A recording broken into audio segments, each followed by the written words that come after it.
Vote চাইছি করার জন্য প্রশ্ন করে মারে না মারে আমার মারে আমি ভোট চাইছি না বেলা বলবেন আপনি ব্যানার ধরে দাঁড়ান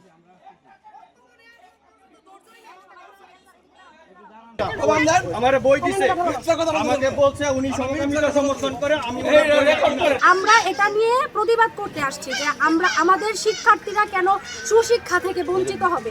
প্রত্যেকটা মানুষেরই তার মতামত প্রকাশ করার অধিকার আছে। তো আমরা প্রতিবাদ করতে আসার কারণে আমাদের বাক স্বাধীনতা কেড়ে নিচ্ছে। কয়েকজন আসছে, ওরা এসে বিভিন্ন কথা বলছে, এমনকি আমি একজন মেয়ে আমার গায়ে পর্যন্ত হাত তুলতে আসছে। ওনারা বলছে আমরা নাকি কি যেন বিভিন্ন আপত্তিকর কথা বলছে।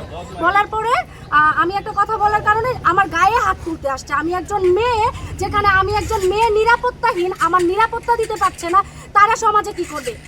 আমাদের প্রিন্সিপালের বিরুদ্ধে আনিত অভিযোগ সম্পূর্ণ মিথ্যা এবং ভুয়া বানোয়াট হওয়ার কারণে হাইকোর্ট তাকে জামিন দিয়েছে এবং তাকে পুনর্বহাল করেছেন।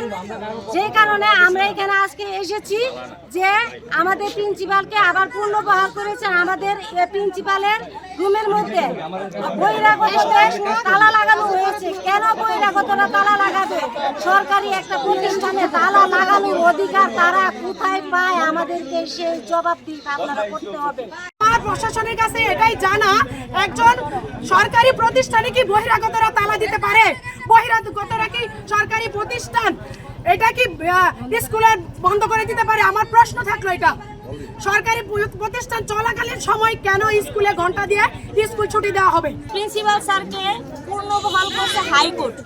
এখানে কারো ক্ষমতা যদি থাকে যে অভিযুক্ত স্যার যদি প্রমাণিত হয়, আমরাও স্যারকে বলবো যে স্যার দুর্নীতিবাজ, কিন্তু এটা প্রমাণিত হয় নাই যে স্যার দোষী। তাহলে আমরা এখানে কিছু দুষ্কৃতির লোক আছে যারা নাকি না স্যারকে অভিযুক্ত করে যাচ্ছে যে স্যার দুর্নীতিবাজ, স্যার অনেক বাজে মন্তব্য করে যাচ্ছে, কটাক্ষ করে যাচ্ছে।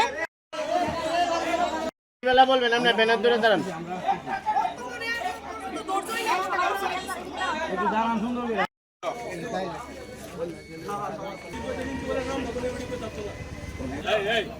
ফুটেজ বানাই একজনের ফুটেজ বানাই